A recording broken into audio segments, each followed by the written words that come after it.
here it is, the This and That Gaming Podcast, episode 13, and I'm one of your hosts, Daz, tonight, and as usual, my co-hosts, my mates, they're good blokes.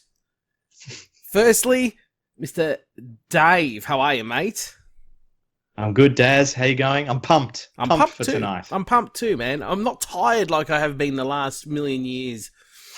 Mate, you should have heard me on the last Arcade Perfect. I was shit house.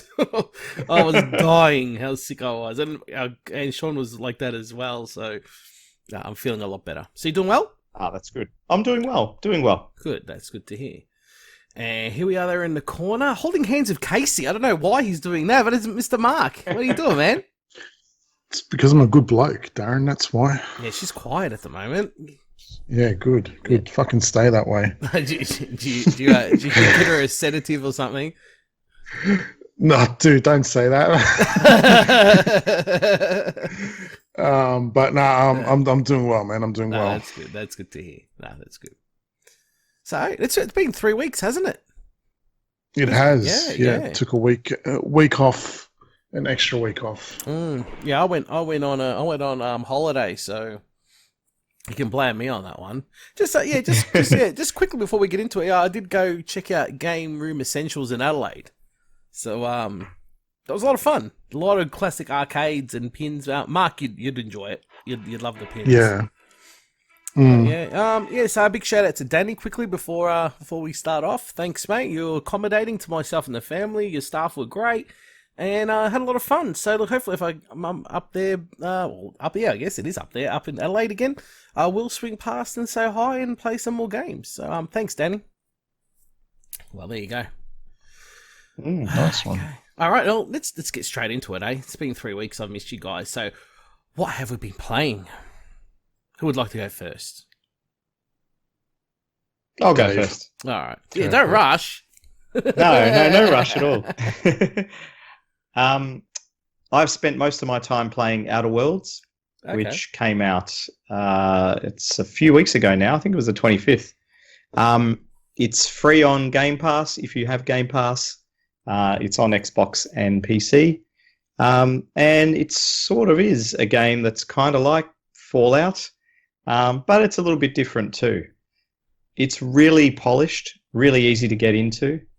Has a nice sort of spacey / I don't know, cowboy type feel. And I've had a good time with it, but I can't say it's a perfect game. The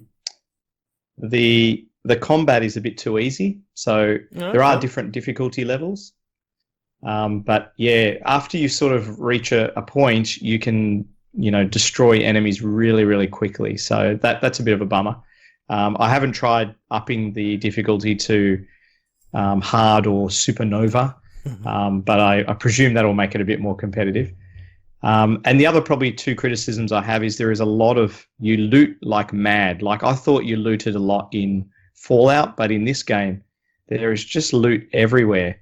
And a lot of it is not that useful. You get a lot of consumable type loot, food and drink and stuff like that. And I never seem to use it. So it just clogs up my inventory.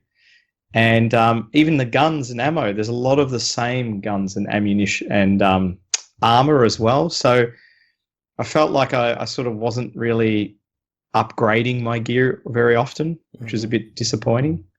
And probably the last criticism I'd say is the exploration. So the game itself has you traveling around a solar system in your own ship, and it looks really cool. And when you're on board the ship, you can interact with the companions that you've collected along the way, along your adventure, which is awesome. And they have their own side quests and stuff like that. But when you land on a planet or on a space station, you can go around exploring and doing side quests and the main quest. And those areas are not really that big. So it kind of loses a bit to something like Skyrim or Fallout, which had sort of a very large map and there was always something interesting to find around the corner. You don't kind of get that with this. And that kind of hurts the game a lot. So there's been a lot of talk in sort of the internet world around people comparing this to Disco Elysium, which is another game that recently came out. It's not really an RPG in the same sense. It's more a character RPG or a detective RPG. But they just basically said that after playing Outer Worlds, it kind of wanted them to play.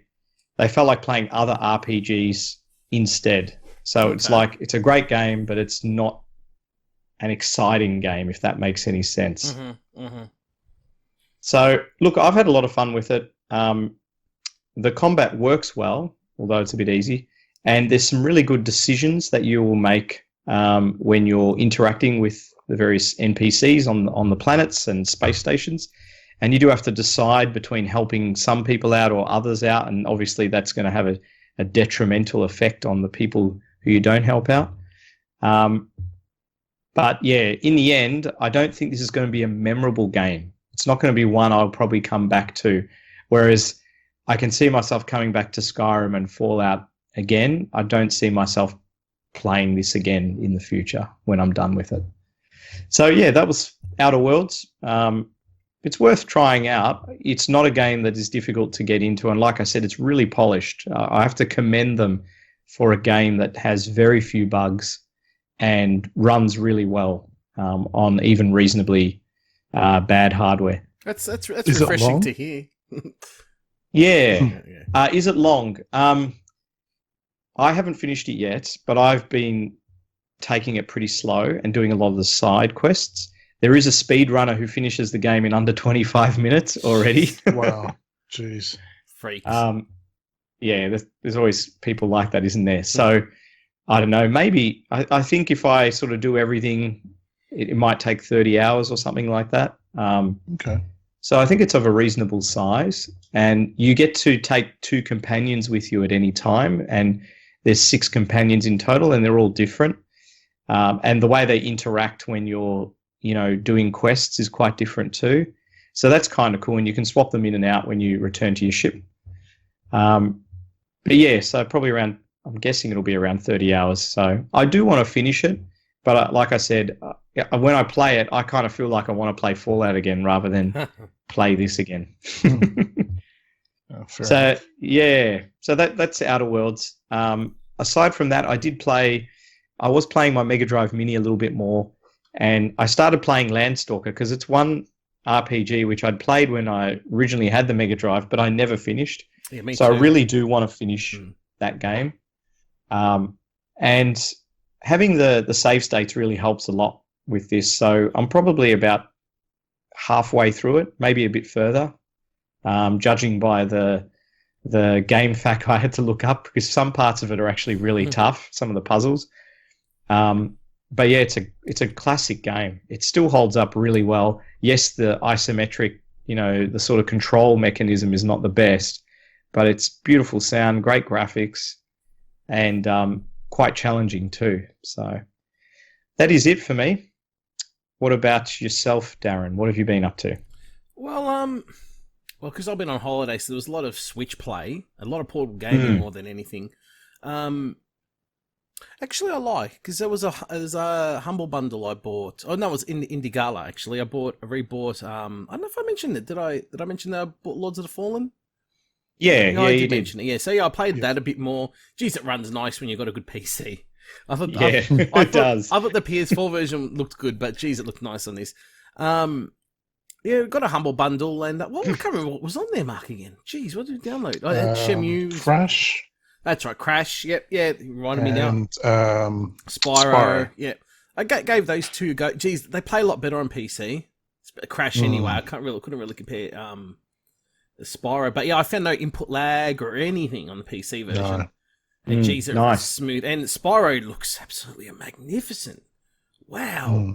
Gameplay wise, I always thought it was the better game, but after playing it again, it's like, it's okay. I think I'll have to get back into it again. I remember loving it when I was younger, when I first played it. I don't think it holds up that well. I think it looks amazing. Spyro. Yeah. Is it too simplistic, Daz? It's just, it seems simple, but it kind of looks like an open world game, but it's not. It's like just little sections, and it's like, I don't know. I think that was good when I was like in my early 20s, maybe. You know what I mean? Late teens, but not now. I don't know. It just, Look, they did a great job. It looks amazing, and it's like, I think it's more than 60 frames per second on my machine. It just looks amazing. But yeah, Crash was great. But the thing, I was on holidays. I played the Switch a fair bit. Forgot to mention on the last podcast, which I did play a lot, and I'm still playing it a lot now, is the Ninja Warriors that Mark got me for my birthday. And Ninja Warriors again, is that what it's called? Again? Is that what it's called? Ninja Saviors. Yeah, something like this that. time. Yeah. Wow, what a game, man. The SNES version was great. This is just, again, they just outdid it, and it's just so much nicer. Been thrashing it. I haven't finished it yet, but geez, it's a lot of fun. Once you get to know what you're doing, the moves, and it's really hard to get hit if you know what you're doing.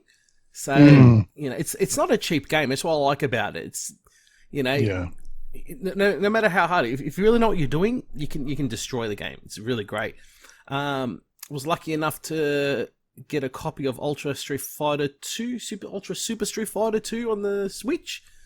It was a game that I avoided. Ultra, yeah.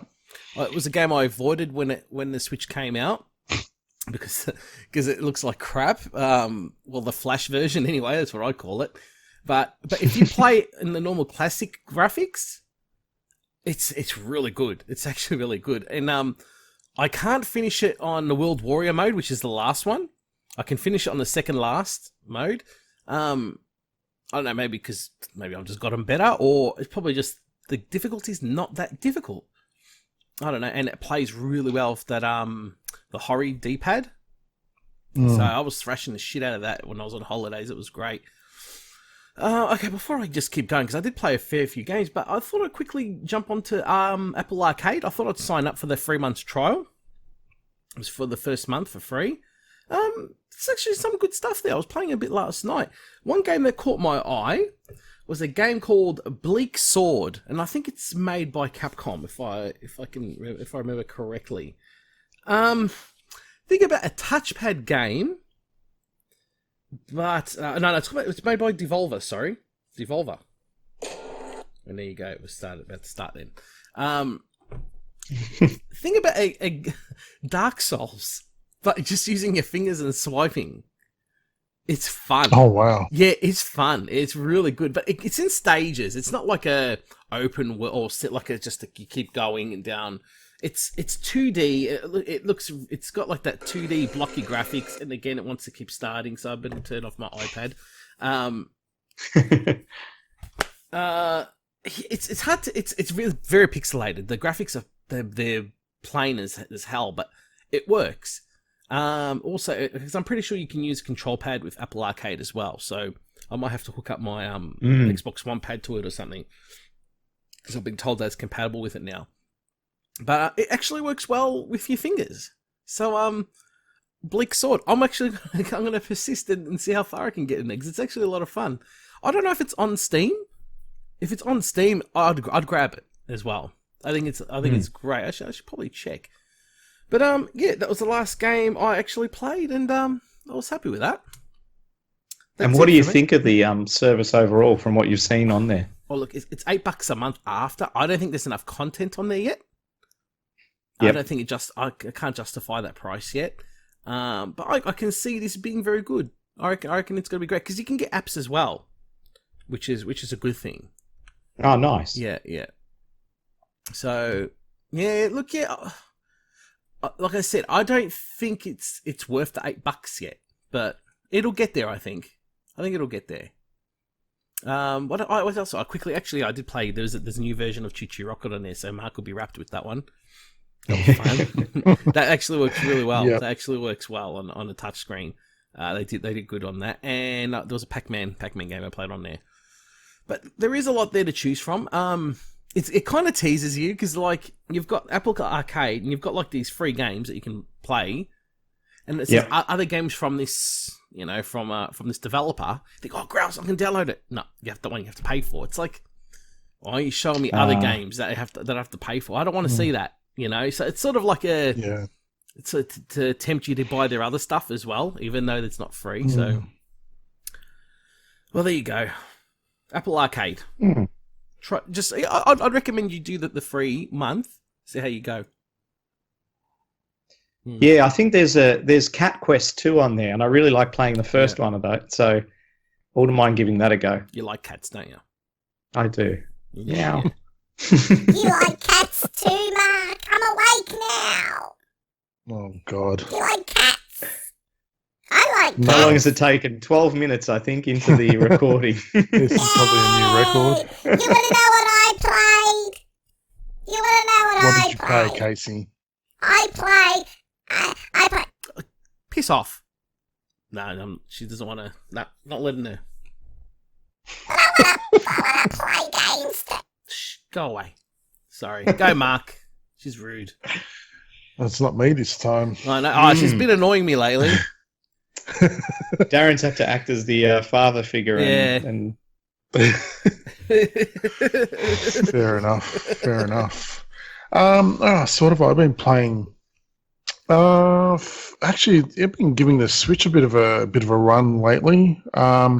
First one is I finally got my copy of River City Girls. Ah, yeah.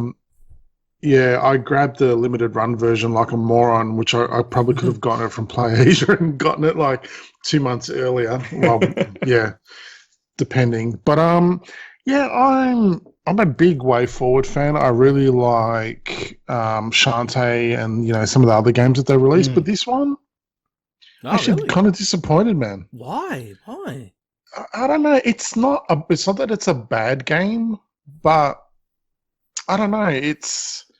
It's just not that much fun to play. It's got like voiceovers and stuff like that, and I don't know why, because I wasn't, like normally when you play a beat 'em up, you don't have that kind of stuff, right? Like you have, you have like Grand Upper and all that kind of stuff, but this has got like a lot of voiceovers and stuff like that. Like narration and it starts on to kind of top. narrate. There's like narration and there's like the characters talk and stuff. And it's not that they've done a bad job with the voice acting, but it just starts to grate on your nerves after a while. It starts to get really kind of annoying. And the combat is not like it. To me, it doesn't hold a candle to something like Streets of Rage or even Final Fight. It's just. What about Fight and Rage? That on a PC. To me, Fight and Rage shits all over it, man. Oh wow! I would play Fight and Rage over this any day of the week. Again, it's not that it's a super bad game, but it's just not really fun or exciting to play. I'll go back to it because I do want to finish it, but yeah, I don't know. I was disappointed. I was expecting a bit more from it. So yeah, that was that. Besides that, I also got the, you just remind me, I had forgotten that I bought it, the Medieval remake Okay. on PS4. Again, I was expecting a bit more from that. And this is, again, look, this is my, because I've seen reviews go one way and I've seen player, I guess, reviews go another way. I personally found it to be disappointing. It didn't hold up. The camera was just, I don't know, it was giving me motion sickness like very early on. And the combat just felt really clunky. It just, I don't know, it's kind of like how you like felt with Spyro. It just, I kind of wish I didn't play it again because it felt tarnished. It's tarnished the memory a bit. Again, I probably want to go back to that one eventually, but there's just too much other stuff coming out, so that one's on the shelf at the moment. But yeah, I'll give it another go. And look, I got it for, I ended up getting it for like $30 from Amazon, so you can't really whinge too much about it. Nah, exactly.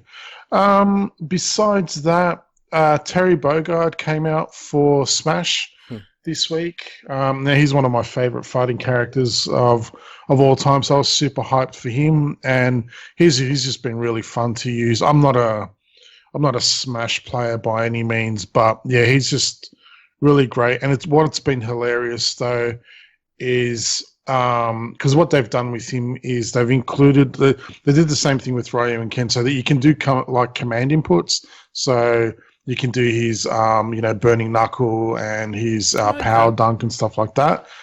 and they've even given him like super moves, like Buster Wolf and all that kind of stuff. So what they did, Sakurai did like a 45-minute presentation on the Nintendo channel. And you can tell how much he must love SNK, because the amount of detail that he went through, like explained the history of the Neo Geo, explained the history of Fatal Fury, King of Fighters, even went to the trouble of explaining how to do the inputs and stuff like that.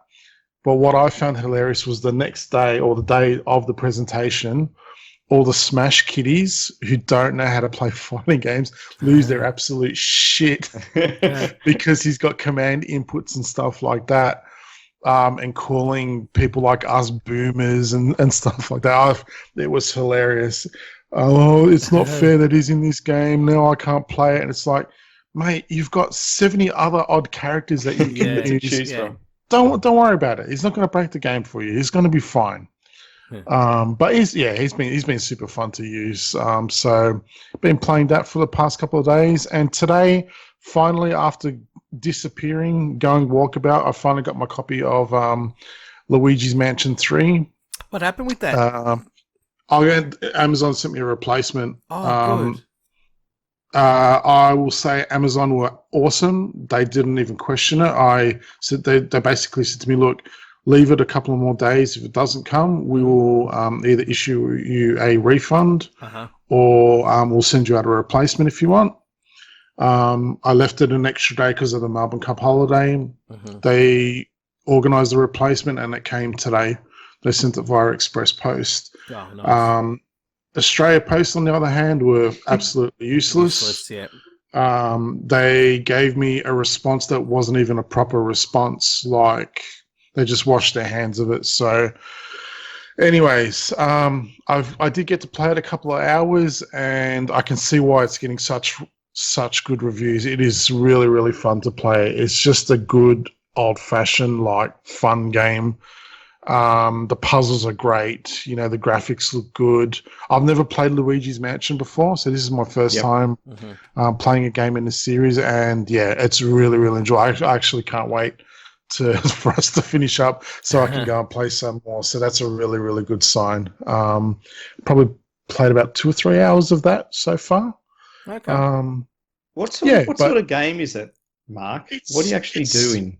It's adventure and puzzles. So you basically need to make your way. You're in like a big hotel, so you need to make your way through the hotel to basically climb up the levels.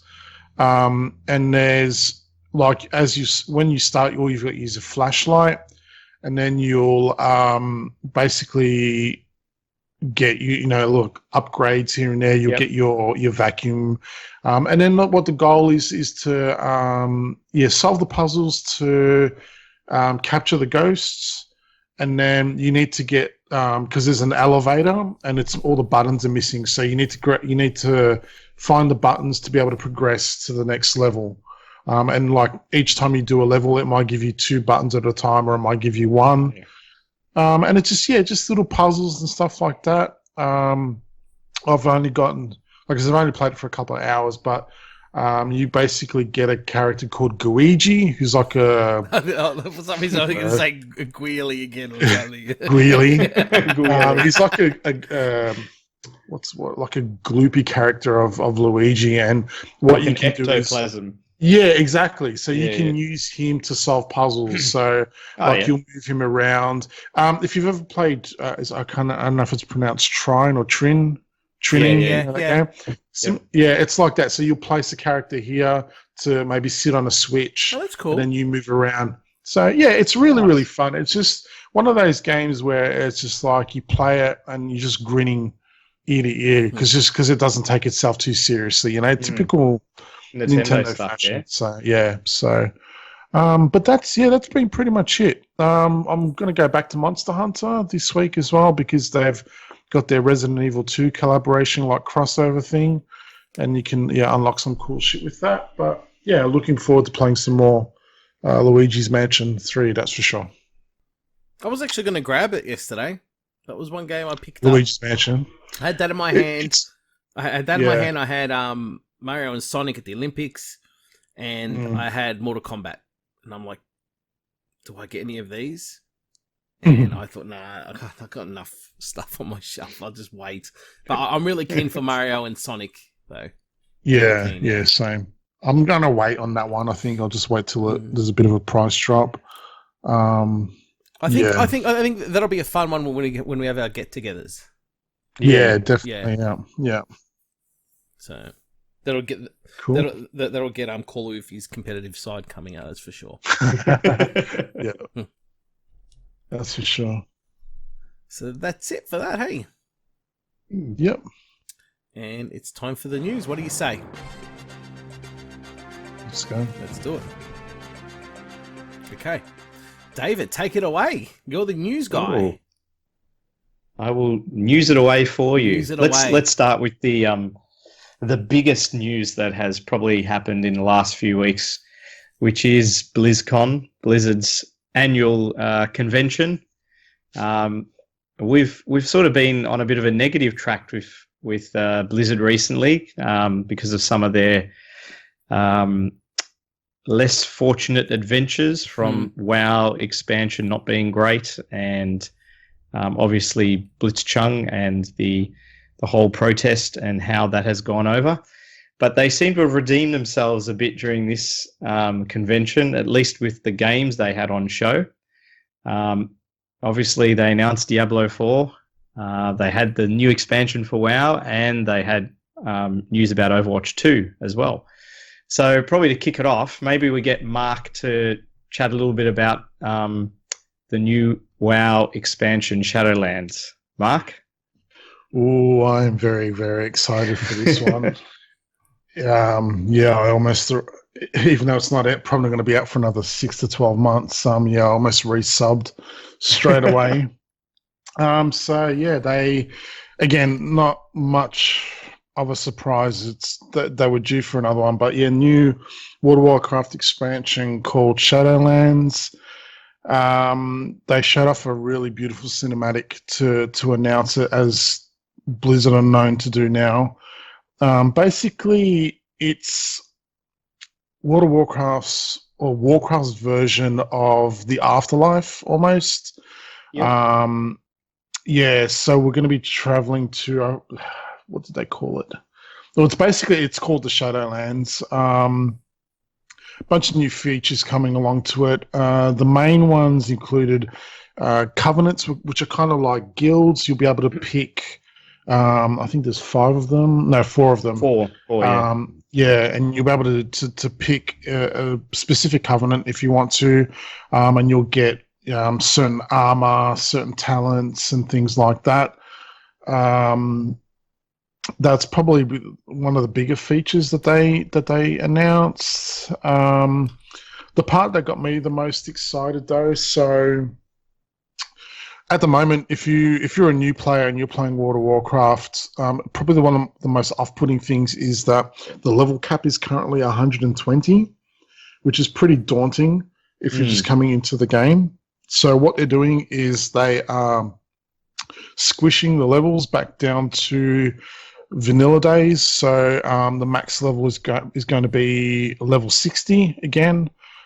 If your max level once the expansion comes out, you'll be put down to level 50, and then you'll basically go from 50 to 60 as you make your way through the Shadowlands expansion.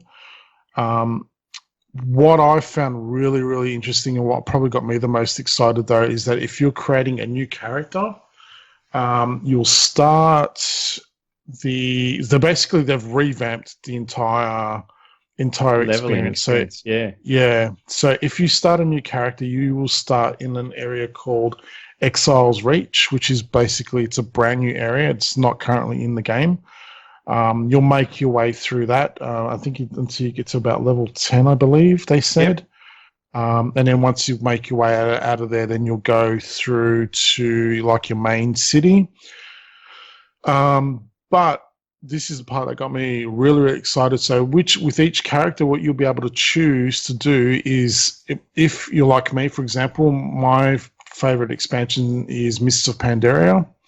So if I want to, I can now level my character from 10 to 50 through the entire Mists expansion. So basically, I will level just through there. You're not going to go through all of the expansions like you do now. You can basically spend your entire time in there, or if you want to, you can go to Burning Crusade or Wrath of the Lich King or Cataclysm, whatever. It's up to you. You can do it. And with each character, you can choose to go a different route each time, which I found to be really exciting. It's an awesome way to visit old content again if you want to. And they've said that they're going to like just streamline the whole level experience so that it just doesn't feel, you're not out leveling content, but it's not super slow either. Yeah. It should feel good. And what they're also doing is they're basically revamping the classes again. They probably do this once every one or two expansions. What their main thing was is that each level that you gain, you'll be rewarded with something, either be it a new skill, mounts, or something along those lines, just so you feel like it's worth gaining a level, so to speak. It used to be kind of be like that in the past, but because they've chopped and changed so many times now. They've basically said, no, look, we're going to fix this up. And what they're trying to do again is bring back the class element. So, that basically, I can't remember which I think it might have been Legion, where they basically stripped out a bunch of what you would call like iconic skills. And they're basically bringing those back. For example, like one of my favorite classes to play is the Paladin class. They're bringing back things like auras and consecrate and things like that. So it was really, really exciting to see. It seemed to go down pretty well with the audience as well. Another feature that I know both Dave and I were pretty excited for was something called Torghast, Tower of the Damned. If you're like me and you probably play the game probably on your own, then you do more so with other people, you can go into this and if you've ever played Final Fantasy XIV, it's got a mode called Palace of the Damned, which is basically like a tower. You make your way through each floor, and as you get through the floor, it'll get progressively harder, and you'll get better rewards from it. You can either go in by yourself, or you can go in with a group. You don't need like the traditional group, like a tank, healer, and DPS. You can go all DPS, you can go all tank, you can go all heals. You can basically go and do whatever you want, and you'll get some decent rewards out of it as well. So it rewards people that like to do content on their own, and it'll give people that like to do party content but may not necessarily have the right group, so to speak. Basically something to do. So there's going to be like end game content pretty much for everyone. They announced a bunch of other stuff as well, but they have said it's coming next year. I don't think they've locked down a date yet, but I would say going on past expansions, you're probably looking around sometime between August and November, which is generally what they do. So that's wow. And it was, I have to say that the that Torghast or Tor, I don't know how it's pronounced, but I was really excited by that because I think even being able to go in there with one other person or two other people, you might be all healers or all DPS, and at least have some fun and potentially get some gear out of it. I think is just such a good idea.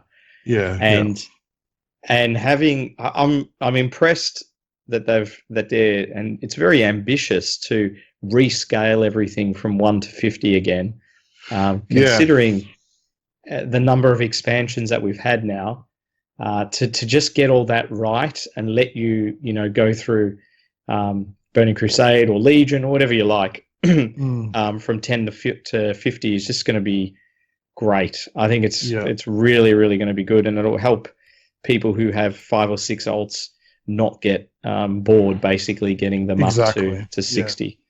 So that's awesome. I think the other thing they mentioned was that they've got some new character models coming as well. And humans are going to have new faces finally. That's right. So. Yeah, more customization. So I think the ones that they showed were the undead and the humans from memory. Yeah.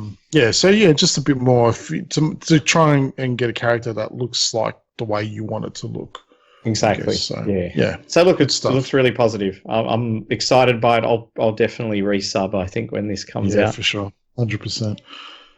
So we had WoW, and then they opened with a cinematic trailer for Diablo 4, and it was a pretty gory trailer, back to more of Diablo's roots than we've seen probably with Diablo 3. I was really impressed by it. They were able to show off footage as well, and the footage looked really playable too. Like, I mean, it was playable there at BlizzCon. Even though they're saying Diablo 4 is still a long way away, even by Blizzard standards, I was quite impressed that they had 3 characters. They had the Barbarian, the Druid, and Sorcerer on show.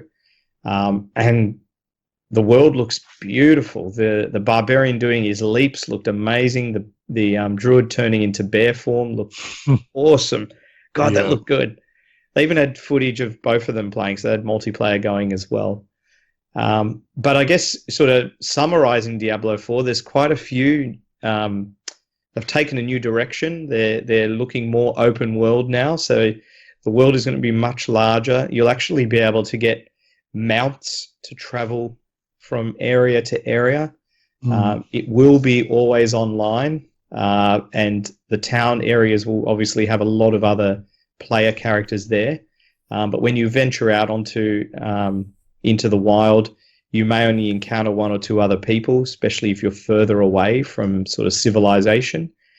They'll have the dungeons, I think, are still instanced as well, so you can go in with your group, which is good. And they've brought back some of the features, I guess, from earlier Diablo. They've got rune words are coming back, which were a big thing of Diablo 2, and I quite liked. Yeah. So really excited by that. They've said that there's going to be a day-night cycle with dynamic weather. There'll be world events as well. So we've seen that in a few MMOs now, and sometimes that can be quite a lot of fun to sort of get involved in those. I did quite a few for Destiny, for example. So having those pop up in Diablo 4 will be awesome. It just looks really, really good. But I'm guessing, and sort of Mark and I talked about this, that realistically it's probably not going to come out till 2021, probably thinking, which is probably around the time that the new consoles will have sort of, had 6 months to sort of stabilize, and the old consoles still have relevance, so they can release it on both platforms, I'm guessing. Yeah, exactly. They did confirm it was going to be on PS4 and Xbox One. Yeah. So, it'll be a ways off, but it can't be too far away, you would think. They wouldn't bother releasing them on that if they're not still relevant. But, it was super exciting to see. And, that it had definitely had that more of a Diablo 2 feel to it than compared to 3. For sure. Was really nice to see as well. And so they've announced 3 characters. They've said there's going to be 5, I believe. So the real questions now is, did they say 5? I thought I read somewhere. I didn't hear that, but it would sound about right. Yeah. Yeah, I think I read it somewhere, and that sort of is consistent with some of the past ones. Diablo 3, I think, had 5 when it first came out as well. It would be pretty cool to see maybe some of the characters that weren't in Diablo 3, sort of, like you'd mentioned, Mark, maybe the Paladin to make a return, or the Amazon. But time will tell. But the world, looking graphically, I mean, some people said, it just looks like Diablo 3, but really, when you look close, it looks a lot different. I think it looks a lot more detailed. Especially when you see them go into dungeons, then it's this is very Diablo 2, Diablo 2. And there seem to be a bit more sort of destructible environments and pathways and things like that, which is really cool. I think it needs something like that just to add another element.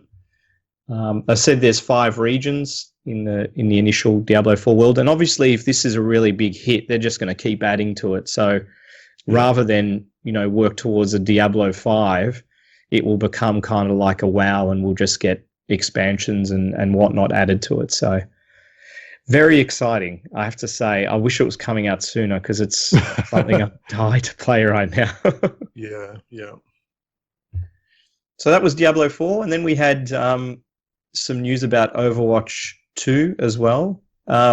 Mark or Daz, do you want to talk about this? I'm not really big into Overwatch, so I can't really comment much on it. With it, to be honest. I've just seen videos, yeah. No worries. Yeah. So, basically, as they mentioned, we again leaked probably a few days beforehand, but Overwatch 2 has now been confirmed. They have said that it's still a while away, so probably not until 2021 or 22.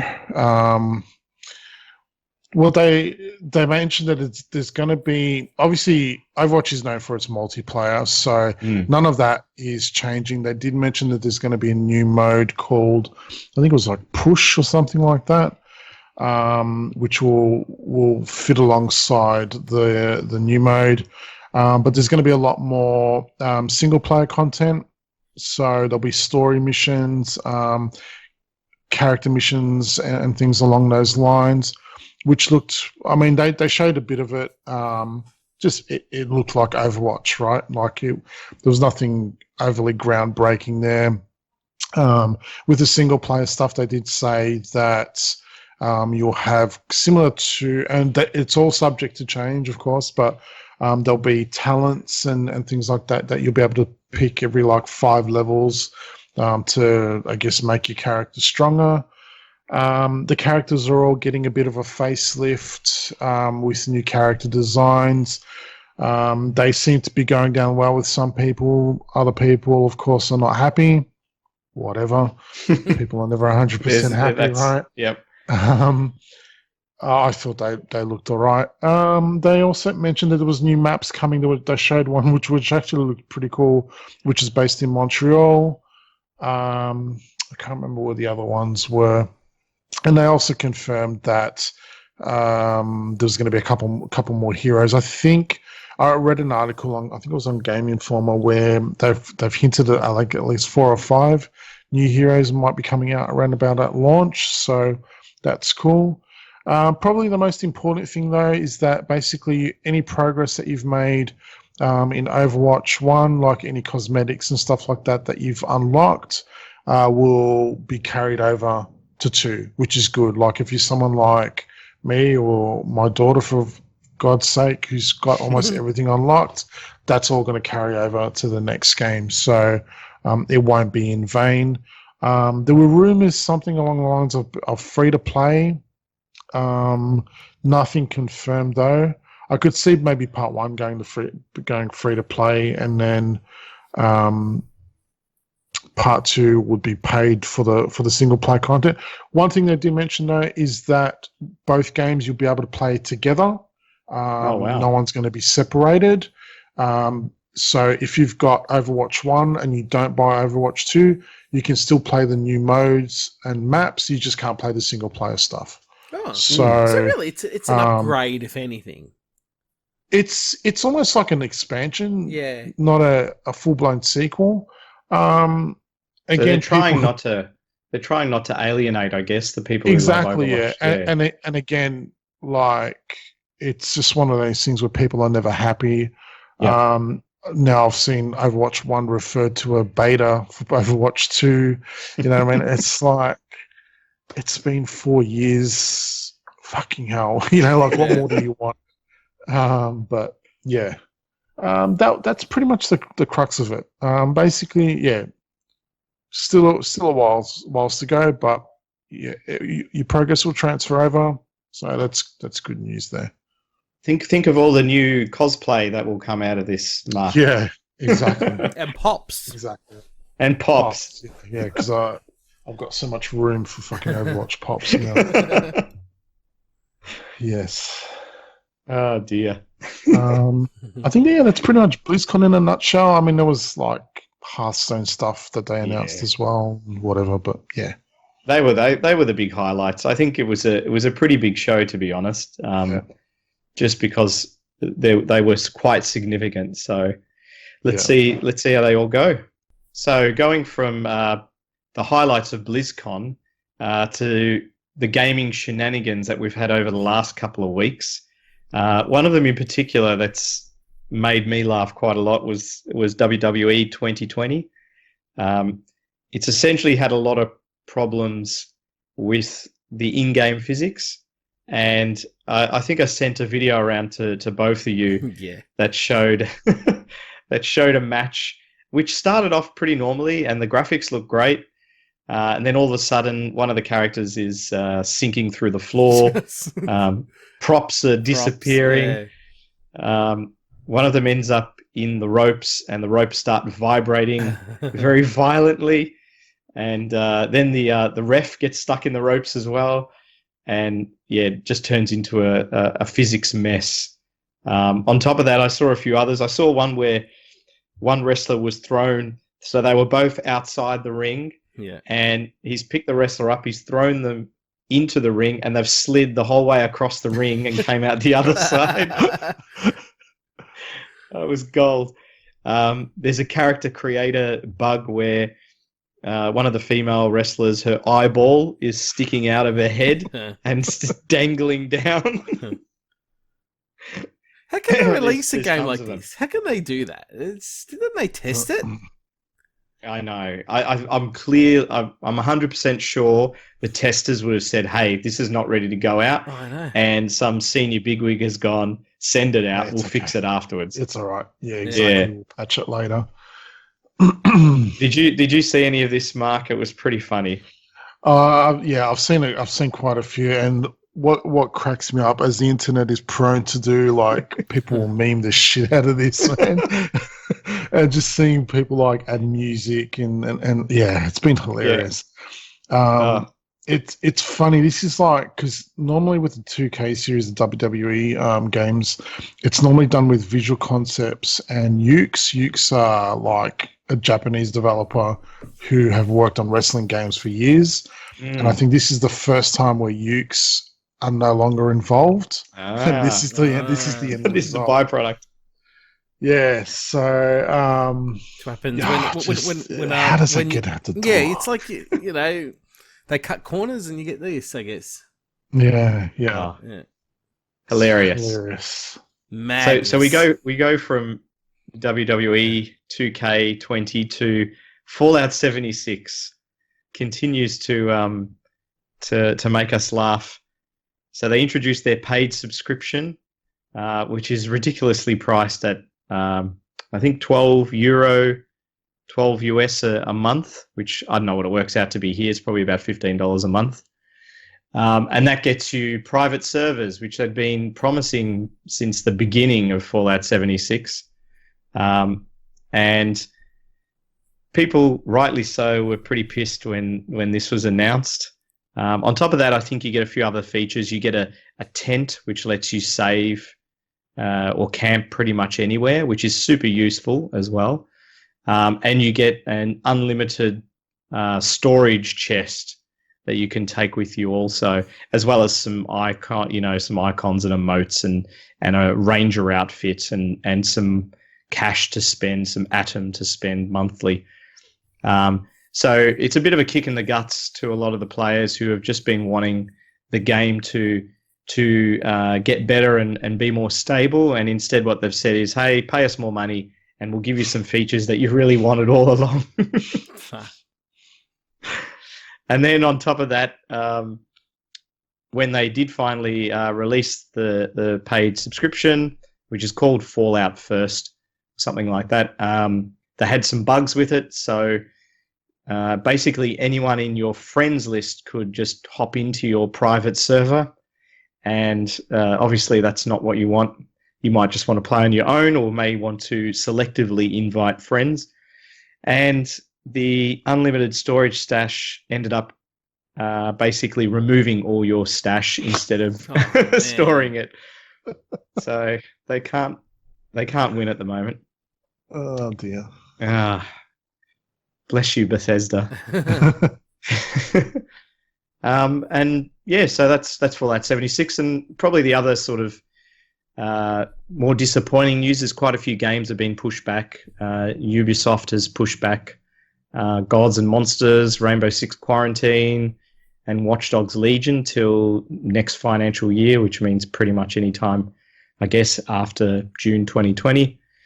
And The Last of Us, which was meant to be coming out fairly soon, has been pushed back to May 2020 as well. So disappointing news there. I'm probably not super keen on any of those games. Were you guys keen on any of those? I don't know. What's Gods and Monsters? I don't even heard of that.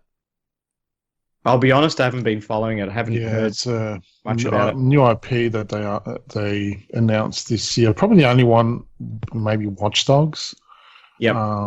Yeah, I wouldn't play Rainbow Six.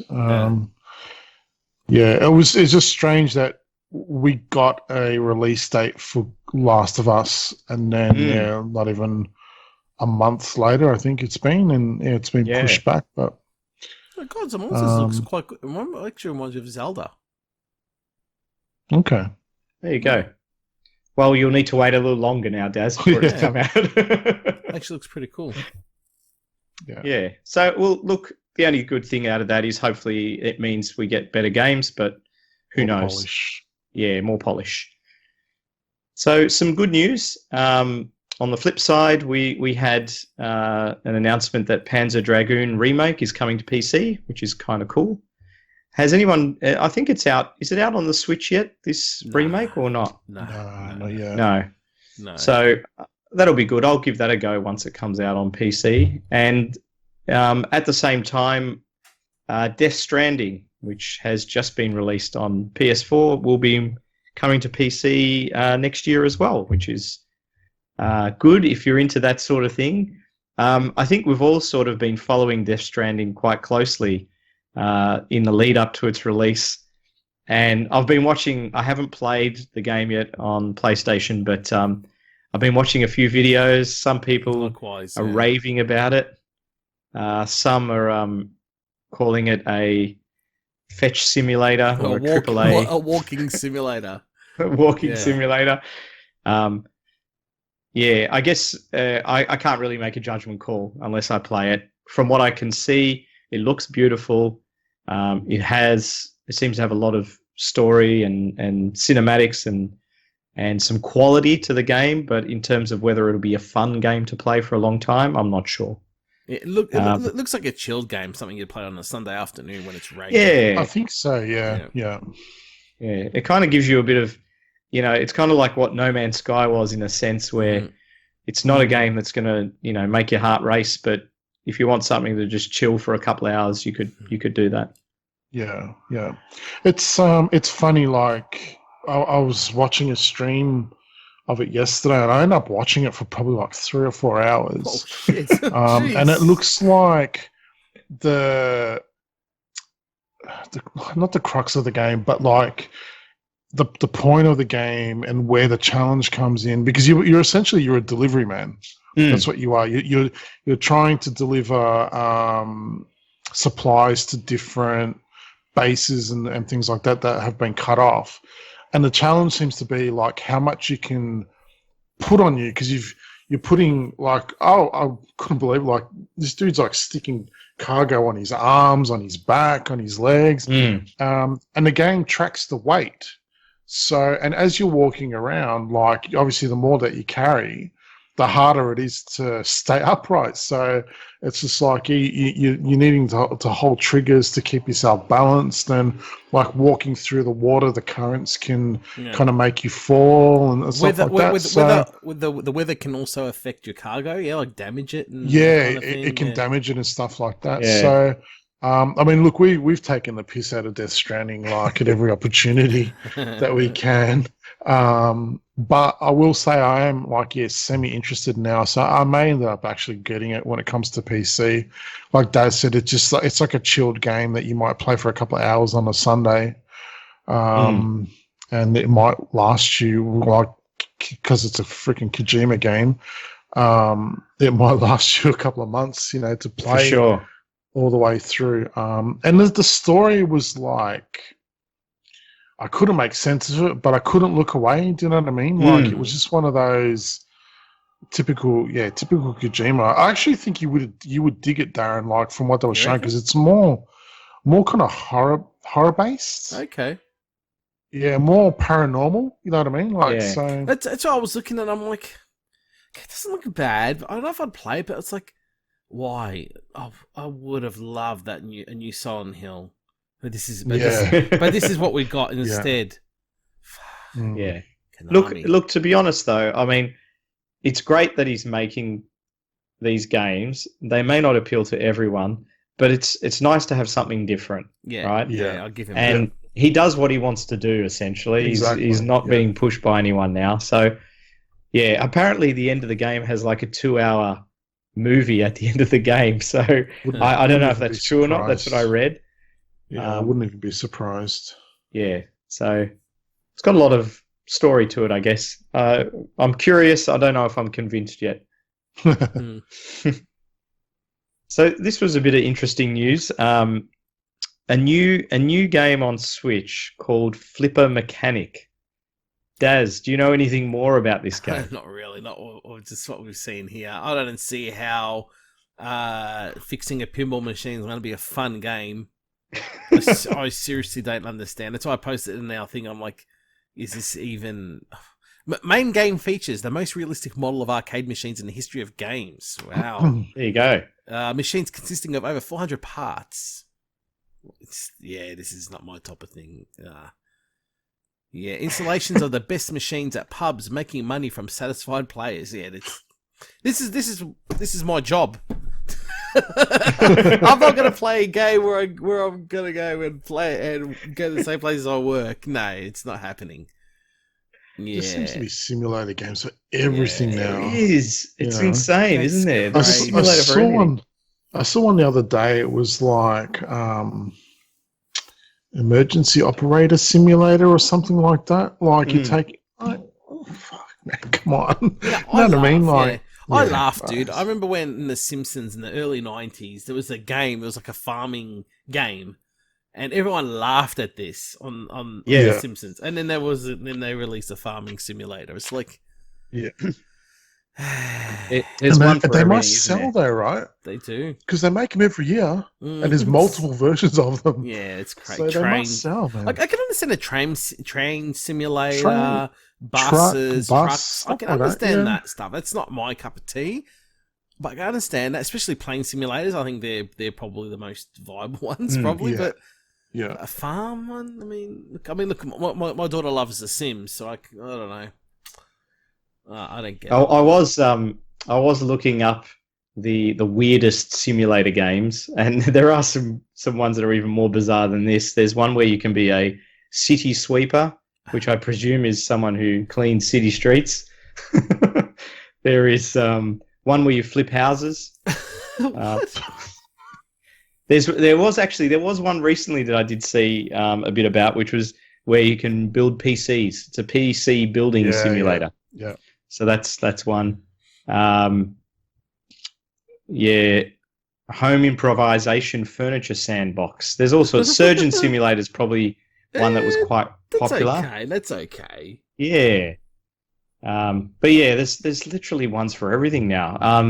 Those ones that you drive the trucks across like America and Europe. What are they? The Euro Truck Simulator and that? Euro Truck Simulator, yeah. Yeah. I think people like them for the same reason we were talking before. If you want something to chill with on a Sunday afternoon, you can, just plot your course from Paris to Belgium or wherever, and away you go. So, yeah, bizarre stuff. Yeah, you can see me play that. I'll be like, hey, I'll call my wife. Hey, wife, come look at this. Look, I've just made it to Germany. Yeah. No, thanks. Oh, gosh. So, Pokemon Sword and Shield is coming very soon. There's been a lot of man crying on the internet because they are cutting a large number of Pokemon from previous generations. Pokemans, I think Dave. something Pokemans. Pokemans. Yeah. Let me show you them. Yes. You cracked me up every time I was waiting for that. So I think there's there's over 400 that they're removing. But granted, there are a lot of Pokemon in Pokemon games. Mark, did you want to talk a little bit more about this one?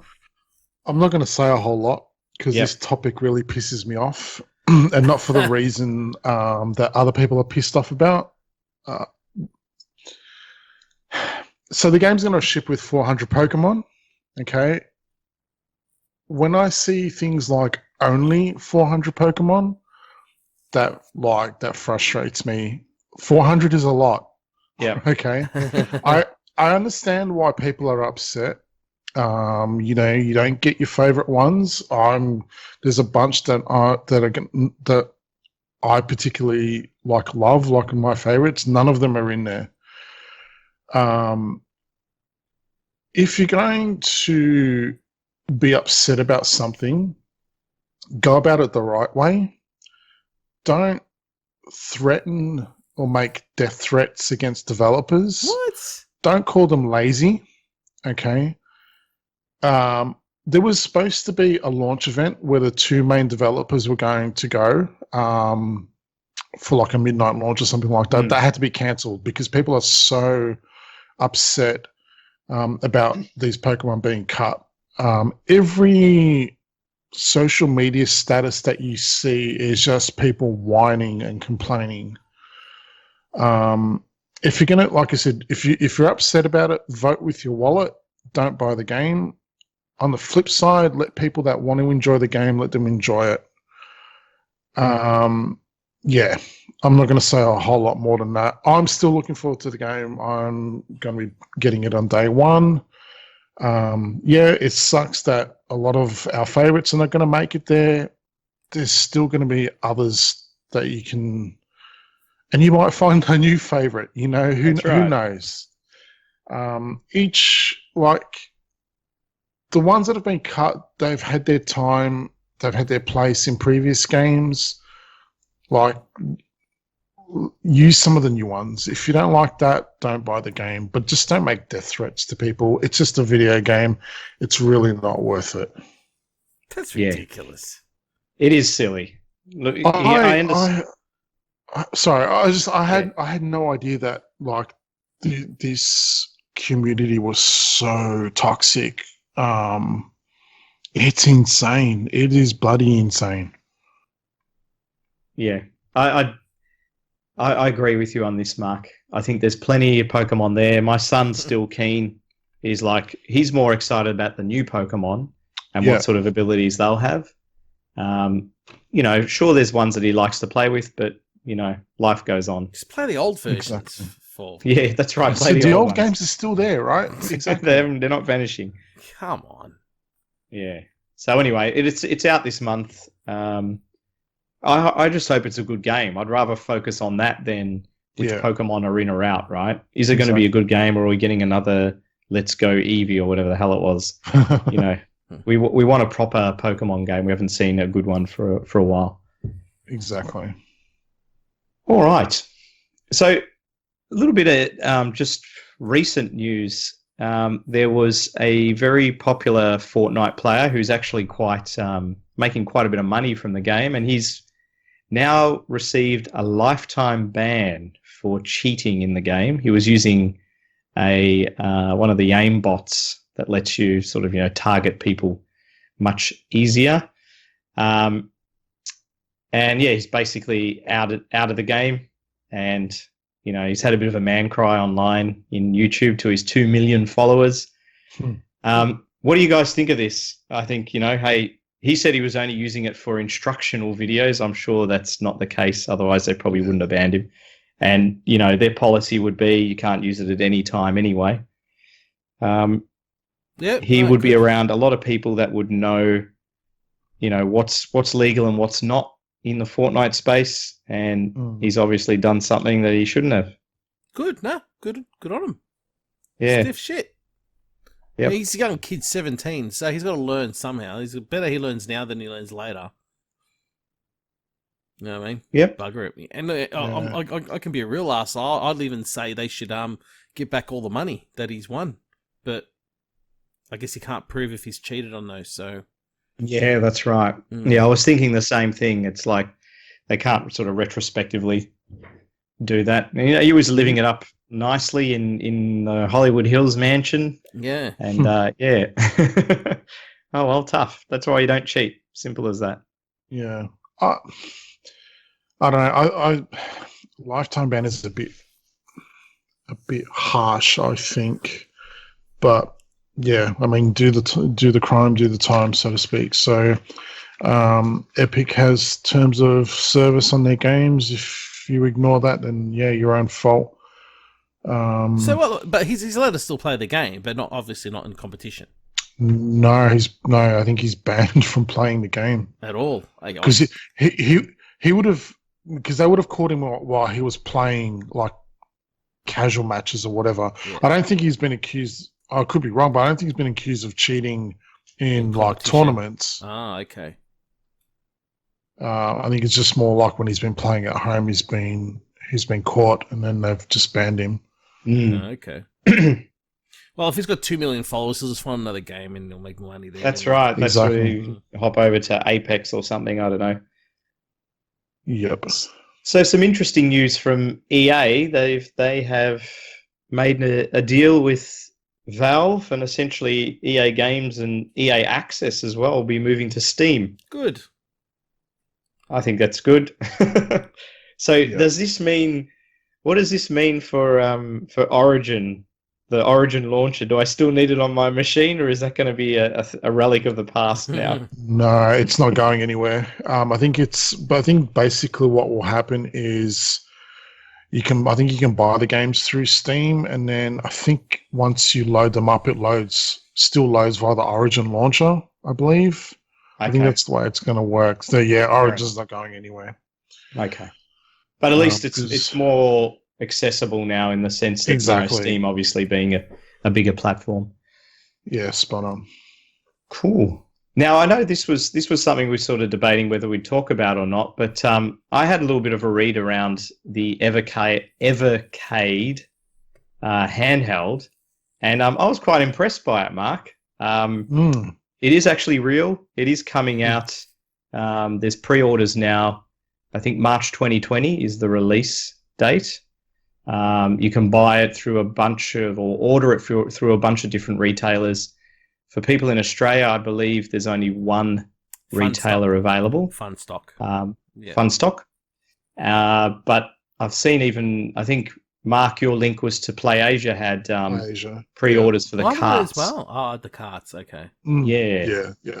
So it's cool. For people who don't know, it's a little handheld machine that actually takes real cartridges, but the cartridges are multi-cart, so they have 10 or 12 games from a particular company on them. So there's an Atari 1 and Atari 2 cart, there's a Namco cart, there's a Interplay cart. The pricing I thought was pretty reasonable. The base unit I think was £60, but they had a pack for £80, which is about 160 Australian, that had 3 cartridges, the Atari, Namco, and Interplay carts, and the black limited edition handheld unit. For $160, I think that's pretty reasonable. But what's that? Do you get? So what? Do you get a couple of games with it? Is it the? No, well, the Atari cart has 20 games on it, and I think the Namco has 11 games, and the Interplay has 6 games. Correct. So you're getting, so you're getting about 35 games or something for $160 with the machine, and then obviously you can buy additional carts on top of that. Look, you might already have a lot of these games through various other systems, or you emulate it elsewhere, but I think it's not asking ridiculous amounts for something like this. I have no idea how well it plays them, but I think the price point to me is pretty good for something like this. For £150, you get everything if you want to, all the carts. There's 2, 4, 6, 8. There's 9 carts, all up. Where did I see it? Yeah, so it's about $300 Australian, right? Yeah, and you get 115 games in total. Yeah. And Yeah, I kind of like the other one. I thought for 160 you're getting, because I think those 3 carts had some decent titles on them as well. But either way, look, I don't think it's a humongous amount of money for something like this, which I think if you're interested, check out evercade.co.uk and you can see there what retailers are available in your country or location. It's a good spectrum of games as well, right? Like it's not just 8-bit or, you've got like, obviously you've got 2600 stuff and then you've got 16-bit. I mean, I think there was like Earthworm Jim 1 and 2. Yeah. Yep. So yeah, it's not bad. It's pretty impressive. There you go. At least it's real. Yes. Yeah, exactly. Let's not mention the other one, eh? No. So, Daz, do you know much about this next-gen Amiga board, the Vampire 4? I know that, not really, no. Jeez, and I can't even go into it because Forbes wants my ad blocker to friggin'... So I did read up a little bit about this. So they're a series of boards that they've been releasing for a little while. Yes, but this particular one, the Vampire 4, is its a standalone board. Yeah, because the Vampire board originally is an upgrade for your current Amiga, usually for the Amiga 600. And it gives it it pretty much makes it into like as powerful as an Amiga 1200. The thing, and it's got like HDMI out, etc. So yeah, nice. As far as I know, this is like an all-in-one. And they're still writing some of the software for it, but it has USB ports and everything, so you'll be able to connect joysticks and keyboards and whatnot to it. But the price was super high. This nuts. Is not something for your average Joe. I think it was 500 plus euros for the unit. So it's definitely for those who are hardcore enthusiasts only. Yeah, it runs a FPGA, so that's why. But look, I guess for that much money, you can get the real thing, Exactly. You get a real and probably some upgrades as well, and a nice monitor for it. So. Look, I guess out of convenience, but then if you want it that small, just get a Raspberry Pi. It's funny how it always ends up being a Raspberry Pi. But that's true, because some people say, I've got a small apartment or not a lot of space, so having all that big chunky hardware is a bit awkward. Then again, a Pi is the size of a matchbox. You could put that anywhere. So especially if the latest Pi, it's got HDMI out as well. It's got extra RAM. You can find images online that'll set you up straight away, chuck in your games, and you're done. I guess for the enthusiasts. So let's probably. I think that's about it for the news. Let's move on to a little bit of a discussion, shall we? We shall. Mm-hmm.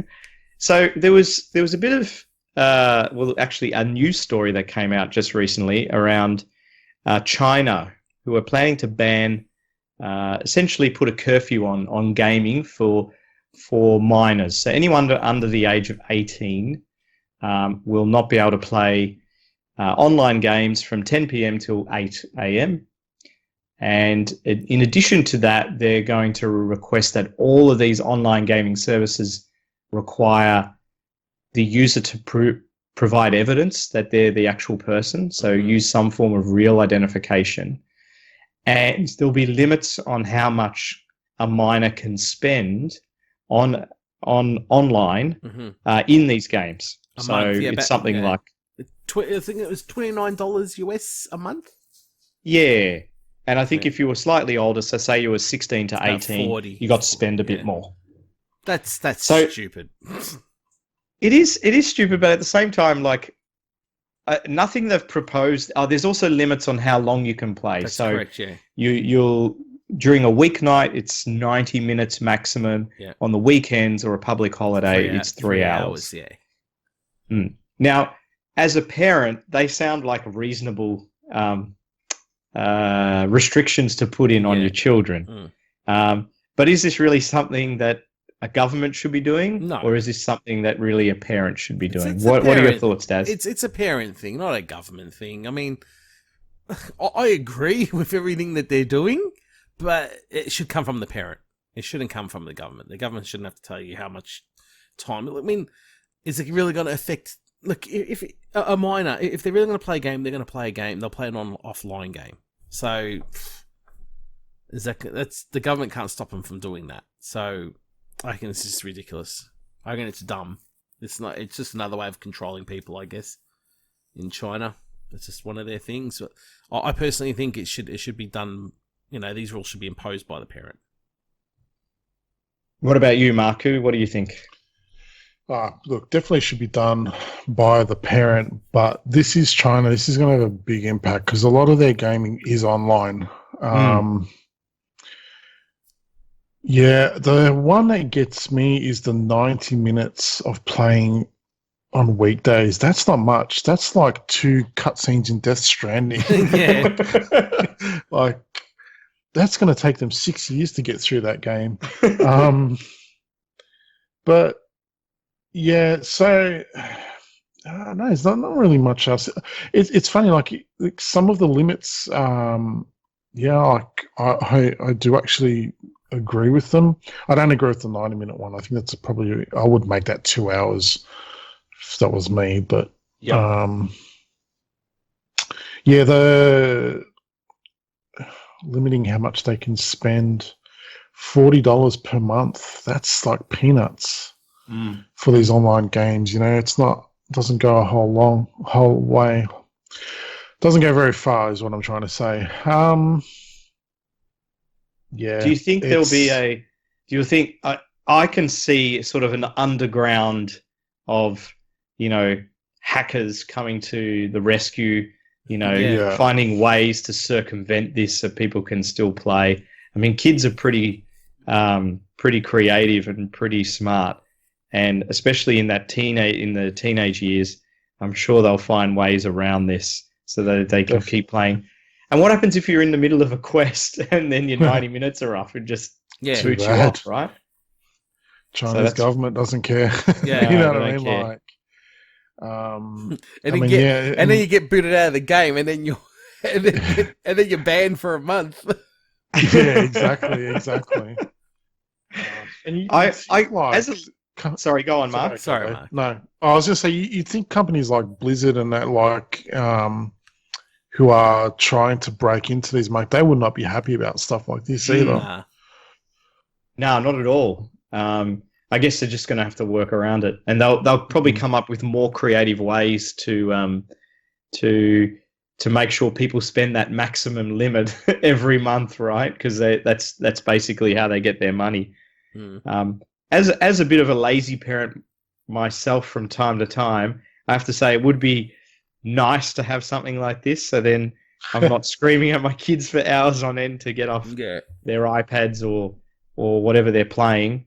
But it should come back to the parent. I think China is a special case, right? Without going into too much, we know that it's more and more becoming a dictatorship, and they basically do whatever they like, and at the detriment to their people often. And yeah, I guess they'll just have to live with this. But I couldn't see this coming anywhere else anytime soon. It's just, it just wouldn't work. What do you think Chun-Li thinks? Do you think she'll be upset too? Somebody. She might spinning bird kick whoever's in charge of China in the face. Maybe, I don't know. But then she's gonna What does cry. Casey feel about this? It makes me sad. Because Chun-Li is cool and she's Chinese. And has she got to play Street Fighter for more than 90 minutes? She can't. Poor Chun-Li. All right, go away. I know you're crying. Go. She's getting sensitive tonight. She's sensitive tonight. She is. Oh dear.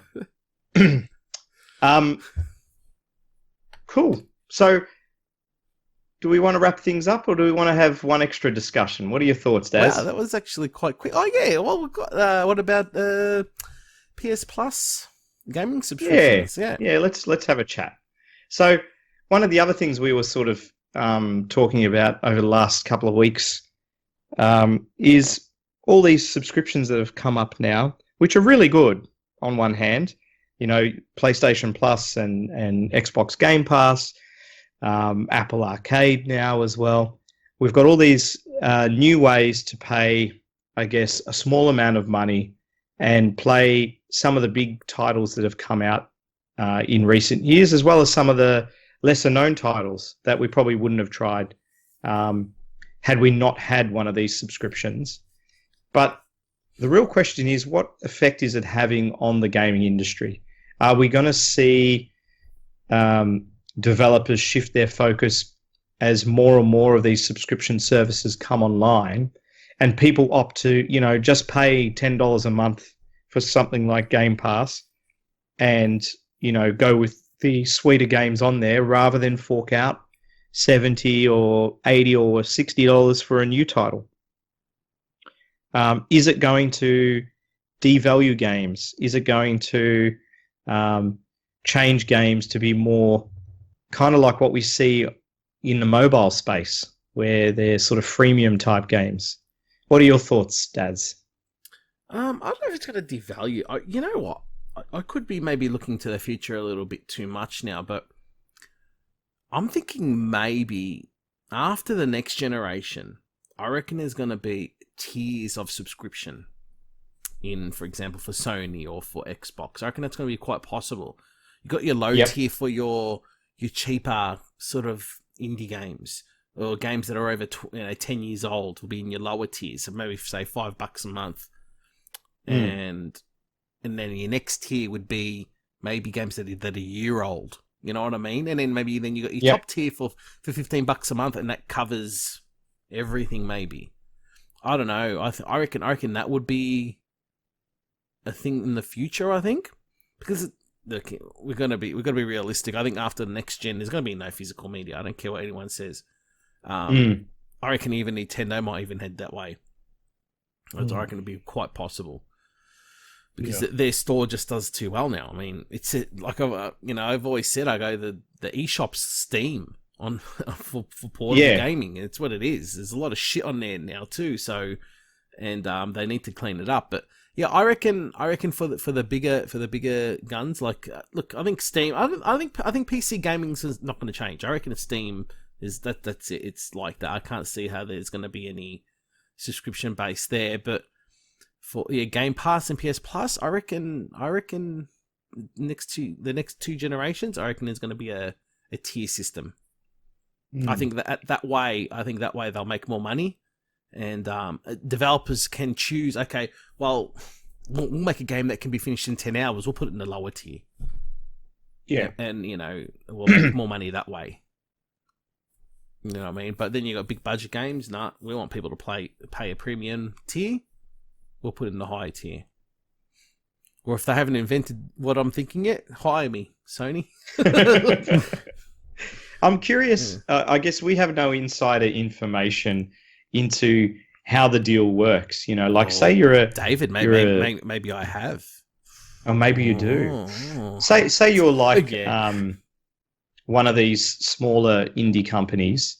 How does it work? You know, does Xbox or even Epic? You know, obviously Epic are offering free games every week, and there's some bloody good games on their free service. Do they give them a lump sum? Do they give them an amount per person that plays the game? I don't know how it works. I guess I'm sort of coming from the perspective of that developer. Are they going to get screwed over in the future and essentially be busting their nut? And then when it comes to these sort of subscription deals, they won't get a lot of money. I don't know. I personally think Epic will be paying these companies big bucks. You'd have to. Yeah, I would think so at this stage. I'm curious how that will work in the future if most of the sort of gaming has gone down the subscription path, because then it's a different model, right? It's very easy now that if I sell 100,000 units and I make $10 profit on each game, I've made, $1 million. Yeah. I don't know how it'll work there, but I think from what you're saying, it's true. It's inevitable that we're probably going to go down this sort of model. What are your thoughts, Mark? In terms of does it devalue games? In a way, for me, it does. I kind of liken it to emulation. Like you spend all this time getting all these ROMs, getting everything set up nicely, and then by the end of the day, you're kind of overwhelmed because you've got too many games to play, and then you play none. Like I've done the same thing with Game Pass. Like I've downloaded a bunch of games and I've probably maybe played one or two of them. Same thing with PS Plus. Like every month I make sure that I I grab the games on offer. I never touch them.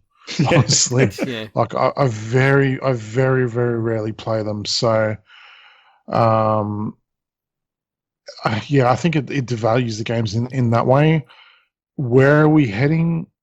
I don't know. Like I agree with Daz in that next gen is the last for physical media. I mean, I know we've seen companies like Ubisoft's going to be doing it with their subscription model. EA has been doing it for years with EA Access. I think Daz is probably spot on with the tiers in that I'm pretty sure this is how EA does it, is that their new games, their premium games, aren't included in EA Access until maybe the first year passes or the next game comes out. Which is fair enough. So, which is fair enough. Yeah, and of course, exactly. So I think we'll still be paying for individual games, for the bigger budget ones, and then getting smaller ones. It's just I don't know where that leaves the indies, to be honest with you. Like, is it going to be up to companies like Sony and Microsoft? Like, what are they going to do for hardware? Are they going to keep pushing out hardware, after the next gen? Or will they all shift to PCs as well? Because they're virtually PCs in a smaller box now, right? Yeah. So, yeah. I don't know. I don't know where it's going to head. I know it's kind of scary in a way because, like, how many subscriptions can you run? It's an issue now. Yeah. Like, when you factor in stuff, not even just games, but when you're factoring other media, when you've got like Netflix and if you're an MMA player, WoW subscription, Final Fantasy subscription, like Game Pass and stuff like that. It's just this, I don't know. It's going to be a lot of chopping and changing, I think. Yeah, they're all buying for your dollar, aren't they? Yeah, and exactly. Everything is a plan of some sort, whether it's your phone plan, your internet, your bloody whatever it is, right? Streaming services, etc. And streaming services alone, not talking games, there's already a bunch of them as well. Like you watch. Sorry, Dave. I'm just because it's go in ahead. my mind. I can bet my ass next gen with Xbox, for example, Game Pass, you're not going to get Gears of War 6 first day comes out. I can tell you that. There's no chance. You know what I mean? I think they're doing that now. That it's the end of the gen. Let's just throw it in there. Let's get people sucked into Game Pass. Let's just give them all, even our brand new games. Just screw it. Let's just give it to them. As soon as we got them, next gen, let's start backing off now. Let's not give them the brand new games now. And we've got them now. You know what I mean? Yeah, exactly. And what they'll end up doing is they're gonna try and lock you in. I can see contracts and exit fees and things like that being involved because it's too easy now to cancel, right? You know what? Like we were talking about it the other day, like with, for example, Disney Plus that's coming out at the end of the year. I know we had a casual discussion, me, Dave, Daz, Tim, and likes and like, we're going to piss off Netflix and jump to that. It's too easy to chop and change. They're going to have to find some kind of way to retain you, or to make it harder to leave.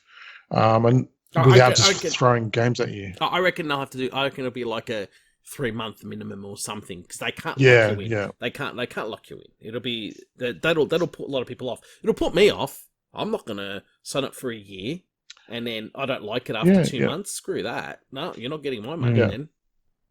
No, people. Look, trust me, I know from experience. I work for a service provider. People don't like locking contracts, but people are fickle, man. People will jump at the drop of a hat. Yeah, as well. So, I mean, just looking at Steam alone, if you look at sort of these are rough statistics of the number of games that have been released on Steam over the past few years. 2018, there was over 9,000 games released on Steam. Compared to the year prior, there was only around 7,000. Year before that, about 4.5. The number is growing and growing. So there's already a problem of your game being lost amongst all the other games, irrespective of whether it's being promoted on a subscription or not. I think companies, whether they're a small developer or a AAA, have got to come up with more creative ways of making their product stand out. So that, when it is released, people will go and actively search for it and buy it. And there will be dodgy deals done. There will be promotions and paid promotions done, as has happened in the past, to try and get their product to be there on the front page, essentially, of whatever you're watching or viewing or whatnot. But yeah, we're already lost in a sea of games. Darren, you always find weird shit on Steam from time to time. Of course I do. And half of that stuff we would never see. You'd never even find in a million years, right? Even when you've got your curation that comes up from time to time of games, those sort of things don't pop up unless they're, the typical sort of thing that you like to play, right? Yeah. So it'll be curious to see how that continues, whether, we keep seeing such an increase in games being released year on year, or whether it starts to fall back because people just aren't making money. I don't know.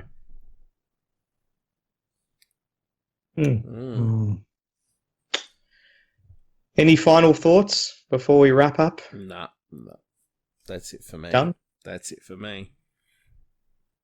Alrighty. Well, I will say thank you to everyone for listening in, and then I'll hand over to Daz for some shout-outs. Daz. Wait, I want to say hi too and thanks for listening. Go for it, Casey. Thanks, everyone. I get shy, sorry. Mark, what? Hi, Mark. Hi. Hi. Thanks, everyone, for listening to us. And, and I like it when people say that they're happy when they hear me talk, because I really like talking. Jeez, go away. All right, thanks everyone for listening. Anyway, I don't know what happened there. Jeez, but what was I going to say? Also, big thanks to everyone that listens in. And remember, I have another show, Arcade Perfect Podcast, with Sean Tagg, which we'll be recording next week. So you'll hear our new episode, and we've got Aaron from Press Play and Tape joining us. We're doing Choplifter, so that's going to be a funny one, seeing that we realised that it wasn't an arcade game first. So, but we thought, well, we're going to do it now, so I'll just compare all versions. It was actually an Apple IIe game first, so there you go. You learn something new every day. Yeah. So, Apple Perfect Podcast. Apple Perfect Podcast. Yeah. So it's going to be fun though, because it's a game that I'm not that familiar with. So, that's going to be fun. I like games that, I can learn how to play and experiment with. Because it was just one I just never really gelled with. So, It's a great game. Oh, you get into it too? You liked it?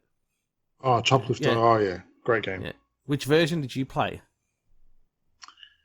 It was on the 2600, wasn't it? No.